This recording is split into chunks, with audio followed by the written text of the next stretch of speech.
All right, so we just wrapped up a cybersecurity review of the HeirLight app. It's really the first time that we open up the backend to show anyone that is outside of the company. And I think we wanted to do that because the most important thing about our app is security. Because people are going to trust this with their personal and most important information. We want to make sure we are responsible for it and we do the best that we can. Mic test. All right, works. DJI Mic Mini.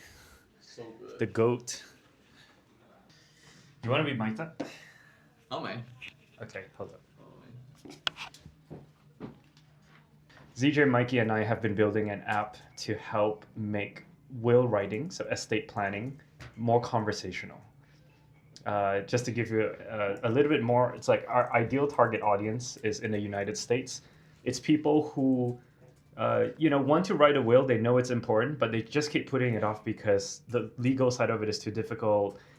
It feels like a daunting task to a lot of people, and it's not urgent, not top of mind, so people don't do it. And our goal is to create a guardrail GPT that helps them solve this problem. And so, Okay, cool. So it's kind of like free, but with more of a conversational interface. yeah. So the way to compare to is that. Oh, actually, I'll just give you the consideration. If you are a person living in California and you want to make a will, the lowest barrier of entry is Google. Just Google, how do I make a will? And then you go up a little bit, you can ask ChatGPT, help me make a will. ChatGPT will probably walk you through it.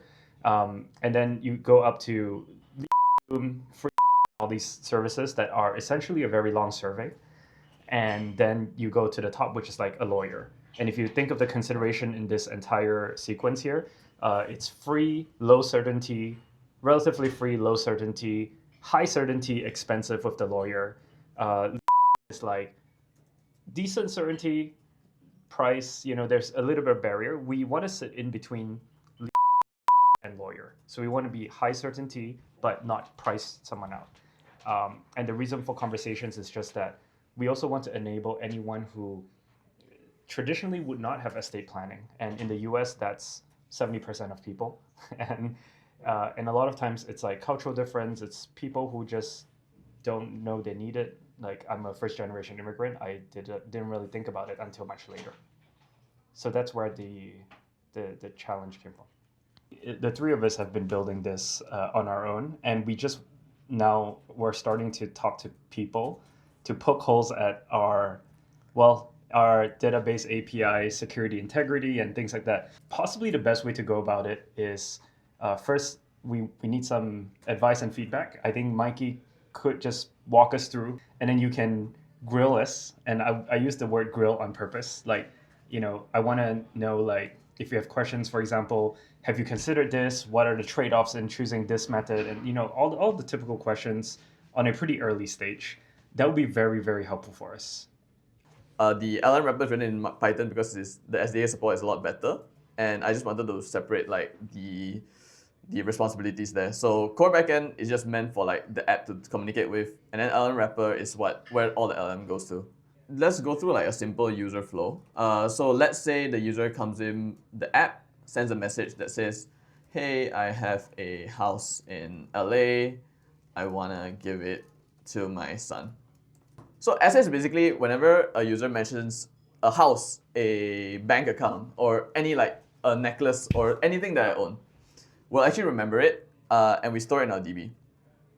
And this applies to all connections as well. So if they mention a son, they mention like a friend, they mention like if I mention Jermaine's gonna be an executor, all this is stored in the connections.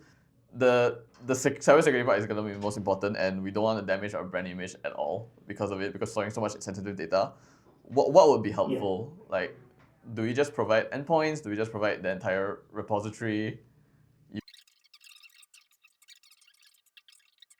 One of the things that throughout the call, I always think like every time the difference between me building a company at 33 and at 23 is that now whenever I have a question, I just think of my smart friends and ask like, who should I ask the question to? Yeah. I think that's actually the most tangible Leveraging your- difference in terms of like, capital and everything. Money's like easy once you have product growth, whatever. Money is money, but like to be able to just call someone and like get them on the phone and like unfiltered thoughts, like just like, hey, You're let's right. jam it out and see the structure. I think that's like the biggest blessing. So I think for regulations, let's just talk about that real quick. Yes. So regulations, we can get a lawyer. I think my friend, Okay. at Okay. that firm, that he kind of offered us, some time. Yes. So we can actually get him to just look at the regulation piece. Let's get him to do the terms and conditions, the fund, this regulation side of things in terms of security. Yep. And personal information storage. Yes. But I think for you, a practice exercise, a good practice would be like, this is the best we have.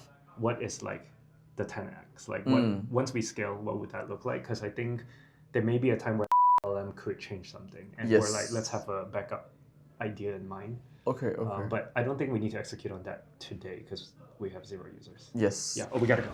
Oh. Okay, Getting cool. kicked. Getting kicked. So this is a little bit different of a vlog. Hopefully you guys enjoyed it.